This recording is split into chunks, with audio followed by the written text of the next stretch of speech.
pagi teman-teman, kita berjumpa lagi ya dalam video pembelajaran online masih mengenai kompetensi based HR management ya. Jadi dalam file video sebelumnya kita sudah bicara mengenai bagaimana menguji kompetensi teknis fungsional ya melalui pertanyaan-pertanyaan tertulis atau pertanyaan tertulisnya itu bisa Anda ajukan dalam wawancara ya. Itu untuk kompetensi teknis fungsional Mas ya. Sekali lagi tadi pertanyaannya seperti tadi ya Mas ya. Misalnya cara mengisi data karyawan, cara menghitung gaji, lembur, dan premi karyawan, cara melakukan dokumentasi data pelatihan dan penilaian kinerja karyawan. Kalau pengembangan SDM, seperti yang Anda baca di sini ya, cara melakukan analisa kebutuhan pelatihan karyawan, cara menyusun rencana pelatihan, cara mendeliver program pelatihan, cara melakukan proses monitoring. Ini idealnya ditanyakan dan dipraktekkan. Kenapa? Karena kalau Anda mendeliver program pelatihan ini kan Anda presentasi ya. Anda di depan forum seolah-olah Anda presentasi program pelatihan Anda atau menyampaikan training Anda. Tapi kalau Anda tidak punya waktu untuk melakukan praktek, untuk tes praktek ya ditanya saja Mas. Atau mungkin simulasi diminta dia ngomong beberapa menit lah di depan Anda gitu ya. Seolah-olah dia sedang mengisi training. Ini powerful Mas, kalau Anda bisa melakukan tes seperti itu ya. Jadi karyawan yang Anda seleksi itu betul-betul karyawan yang andal, yang tidak abal-abal gitu Mas ya. Nah kemudian yang berikutnya setelah kompetensi teknisnya diuji dengan tes tertulis atau praktek atau wawancara, yang berikutnya kompetensi manajerial, kalau ini dengan cara wawancara. Nah di sini saya mau cerita proses wawancaranya dengan menggunakan ini Mas, namanya kompetensi based interview for recruitment ya. Ini materi ini juga sudah saya bahas di video mengenai assessment center ya. Anda nanti kalau lihat yang video assessment center, di situ saya juga bicara mengenai kompetensi based interview lebih detail. Tapi di sini saya akan berikan overview-nya saja. Kalau Anda mau lebih detail, Anda bisa buka video mengenai assessment center di modul nomor 7 mungkin ya. Ada tulisannya Mas.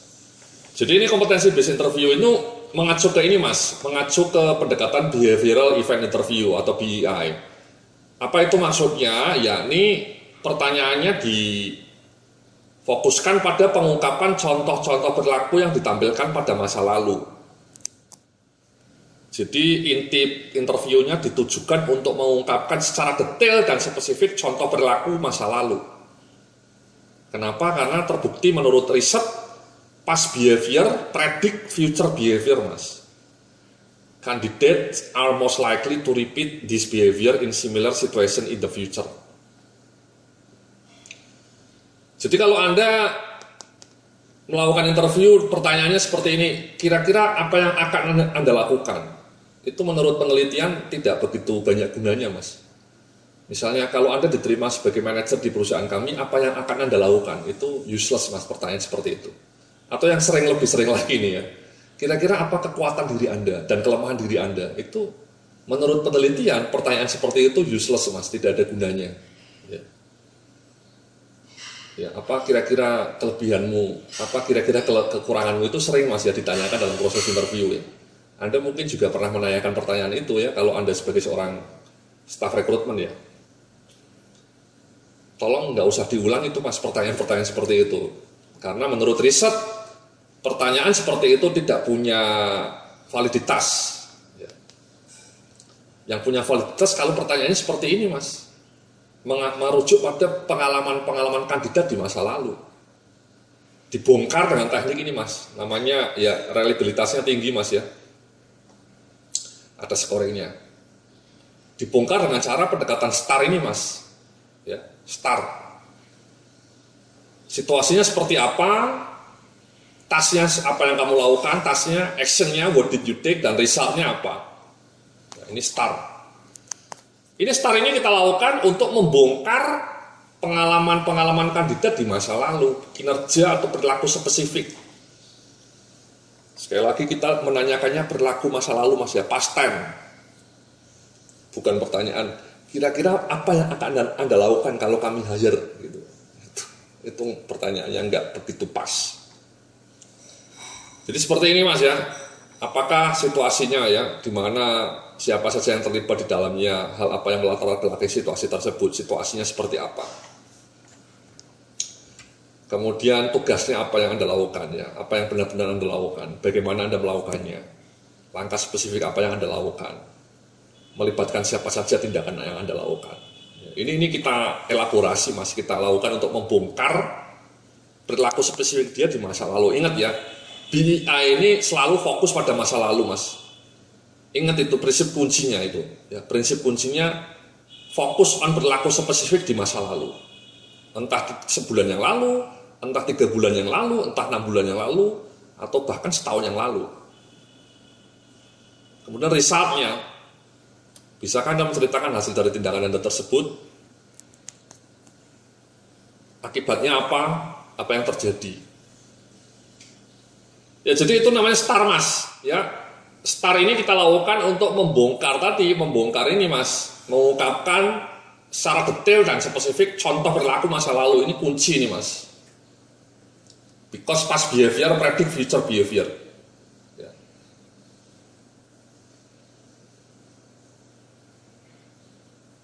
Contohnya ini, Mas. Misalnya kita mau menanyakan kompetensinya mengenai persistensi ya, resiliensi ya. Kita tanyalah, pernah nggak Anda, misalnya ini kita nggak mau rekrut salesman, Mas ya, salesman baru. Anda mungkin punya pengalaman menjual ya. Kadang-kadang kan tidak berhasil ya memperoleh transaksi baru. Dapatkah Anda menceritakan 1 atau 2 situasi di mana Anda berkali-kali gagal mendapatkan klien baru? Bagaimana situasinya? Langkah spesifik apa yang Anda lakukan? Bagaimana hasilnya? Ya. Atau pertanyaan berikutnya, dapatkah Anda menceritakan 1 atau 2 kasus tentang usaha Anda untuk memperoleh pelanggan baru? Apa yang Anda lakukan? Hasil apa yang diperoleh? Ya, jadi modus dari pertanyaan BEI atau Behavioral Event Review itu selalu kita coba arahkan si kandidat untuk cerita kasus nyata di masa lalu. Apapun kasus itu, mengenai kasus meyakinkan orang lain atau kasus ini ya, menjual. Kemudian setelah kasusnya ketemu, story-nya ketemu, kemudian kita bedah bagaimana peran Anda dalam situasi itu, apa langkah-langkahmu, what did you do, bagaimana hasilnya. Itu, Mas, kunci untuk BI. Ini contoh lain ya. Misalnya kita mau menanyakan kompetensi interpersonal understanding. Sampel pertanyaannya seperti ini, Mas. Dimulai dengan kasus dulu. Punya nggak Anda kasus atau satu situasi di mana Anda menghadapi klien yang kecewa dengan produk Anda? Bagaimana situasinya? Langkah spesifik apa yang Anda lakukan untuk menghandle customer yang komplain itu? Bagaimana hasilnya? Ya. Yang berikutnya, planning and organizing. Sama ini, Mas, kita cegat dulu dengan pertanyaan, pernah nggak Anda dihadapkan pada sejumlah prioritas yang harus dikerjakan bersamaan ya? Mungkin Anda pernah jadi sebagai seorang ketua tim, sebagai seorang supervisor. Dapatkah Anda menceritakan 1 atau 2 kasus nyata ketika Anda menghadapi hal serupa? Apa yang Anda lakukan untuk menghadapinya? Apa akibatnya? Ya, jadi kalau Anda lihat perhatikan ini contoh-contohnya itu selalu menggiring peserta atau kandidat untuk mengingat-ingat perilaku dia di masa lalu. Perilakunya misalnya berkaitan dengan planning, berkaitan dengan leadership, berkaitan dengan personal understanding, atau berkaitan dengan influencing others, atau berkaitan dengan keuletan. Ini menurut saya kadang-kadang orang bilang kalau orangnya nggak punya pengalaman gimana, Pak? Ya sebenarnya orang itu semua punya pengalaman hidup, Mas ya. Jadi ini pengalamannya tidak hanya mesti pengalaman kerja, Mas. Misalnya Anda fresh grade, ya Anda pastilah punya pengalaman ketika menyusun skripsi. Itu kan di situ sebenarnya Anda diuji mengenai kemampuan Anda untuk planning bagaimana membuat skripsi. Ya, atau ketika Anda tugas kelompok, ketika kuliah ada tugas kelompok, itu kan Anda bisa cerita mengenai bagaimana Anda melakukan kerjasama kelompok, bisa kita gali. Atau misalnya orangnya dulu ketika kuliah aktif di panitia A, panitia B, panitia konser musik dan seterusnya. Di situ kan kita bisa tanya pengalaman dia mengorganize acara musik gitu ya. Itu kan menunjukkan kompetensi dia mengenai organizing gitu misalnya. Jadi memang sekali lagi ini memang selalu pertanyaan dia ini diawali dengan pertanyaan yang mengarah pada perilaku tertentu kandidat di masa lalu, storytelling. Baru setelah story-nya ketemu, kita bedah dengan ini, STAR ini. situasinya seperti apa. Waktu itu Anda perannya apa? Jadi seorang ketua panitia atau sebagai seorang ketua tim? Tugasmu apa sebagai seorang ketua tim? Ya. Menghandle acara konser musik misalnya, atau menghandle project di perusahaan Anda misalnya. Terus apa actionnya? Ini yang penting nih Mas, actionnya. What did you do? Ya. Apa yang Anda lakukan untuk menghandle perbedaan pendapat misalnya, ketika anak buah Anda konflik, atau misalnya ketika Anda melakukan planning, apa yang Anda lakukan ketika Anda memplanning pekerjaan Anda? Apa saja yang Anda libatkan? Kemudian yang tidak kalah penting, terakhir, resultnya apa? Hasil dari resultmu itu apa? Jadi itu Mas ya, pendekatan yang namanya kompetensi based interview, behavioral event interview, ya, yang harus kita gunakan untuk melacak kandidat baru ketika kita rekrutmen, ya. Nah, nanti dalam video berikutnya saya akan tunjukkan ini ya contoh-contohnya, contoh-contoh pertanyaannya.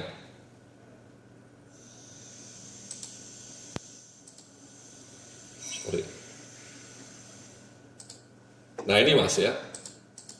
Jadi sekali lagi tadi kan saya jelaskan ya, untuk kompetensi teknis tadi sudah saya jelaskan ya, ada pertanyaan-pertanyaannya seperti ini. Ya. Nah, yang berikutnya kompetensi manajerial dengan wawancara. Tekniknya apa? Tekniknya BEI. Ya. Contoh-contoh pertanyaan seperti apa? Ini Mas contoh-contohnya. Ya. Misalnya untuk orientasi pada kualitas kerja prima ya. Tolong uraikan satu atau dua kejadian di mana Anda terlibat dalam proses penyelesaian sebuah tugas.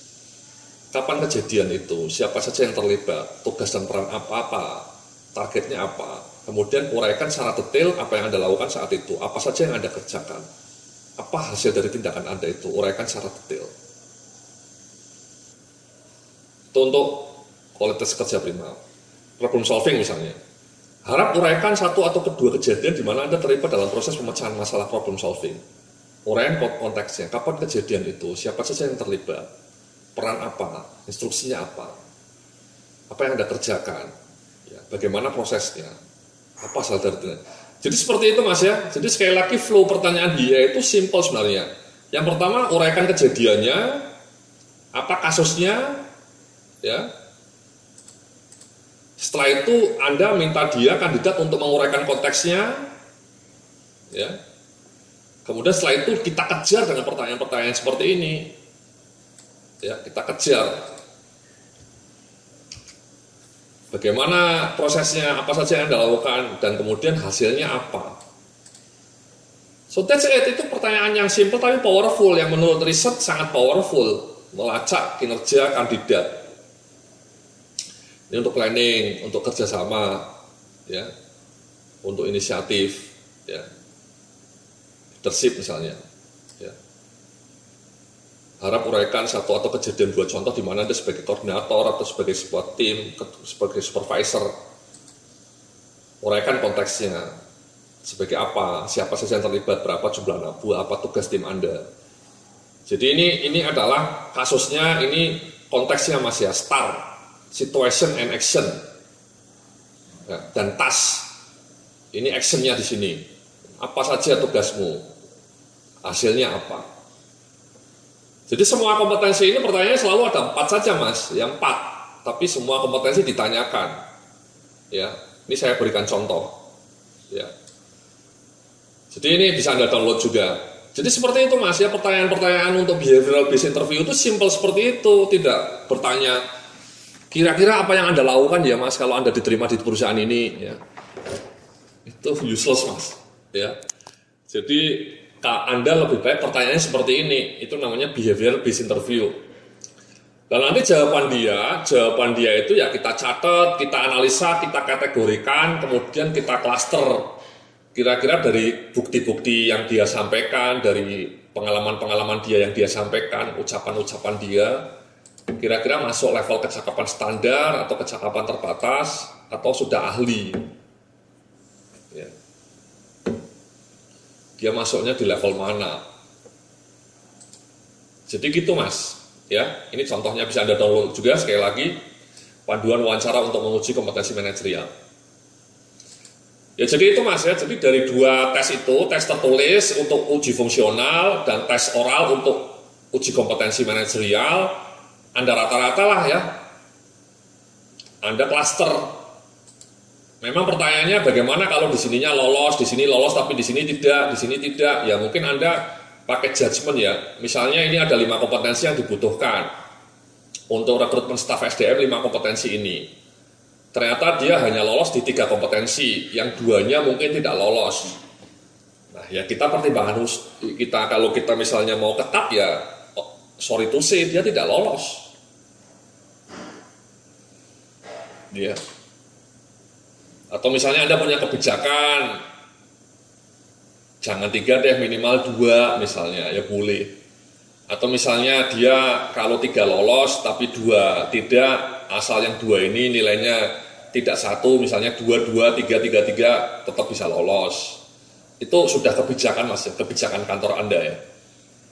Kalau Anda mau strict ya, kalau dari 5 kompetensi ini ada 1 yang tidak sesuai standar, tidak sesuai dengan standar 3 ini, ya dia tidak bisa diterima sebagai karyawan di perusahaan Anda. Sama untuk kompetensi manajerialnya ada 10 ini bahkan ya. Misalnya dari 10 ini, misalnya staf SDM-nya ada beberapa yang nilainya 1, misalnya di sini nilainya 1, di sini nilainya 1, itu ya tidak diterima Mas. Ya. Jadi ini kebetulan untuk staf SDM ini kompetensi yang dibutuhkan hanya ini ya. Kemudian ini, kemudian ini, kemudian ini. Ya, jadi ada 1, 2, 3, 4, 5, 6 ya. Jadi 6 kompetensi itu setelah di tes wawancara tadi dengan teknik STAR Mas ya, STAR, dia semua lolos tuh ya. Misalnya di sini 3, 3, bahkan di sini 3, 3, di sini 3, di sini juga 2, pas keterima lah. Tapi kalau 1, 1, di sini 1 juga, ini 1, ya sorry to say, dia tidak diterima.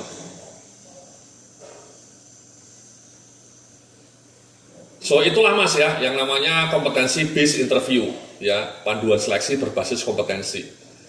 Jadi Anda menggunakan tabel ini sebagai backbone untuk melacak atau men-screening kompetensi kandidat dan kemudian untuk menentukan apakah dia lolos atau tidak lolos diterima jadi karyawan di perusahaan Anda. Sekali lagi semuanya bisa di-download file-file ini, template-templatenya. Terima kasih, nanti kita akan lanjutkan dengan video berikutnya bagaimana penerapan kompetensi di bidang fungsi lainnya. Sampai jumpa dalam video berikutnya.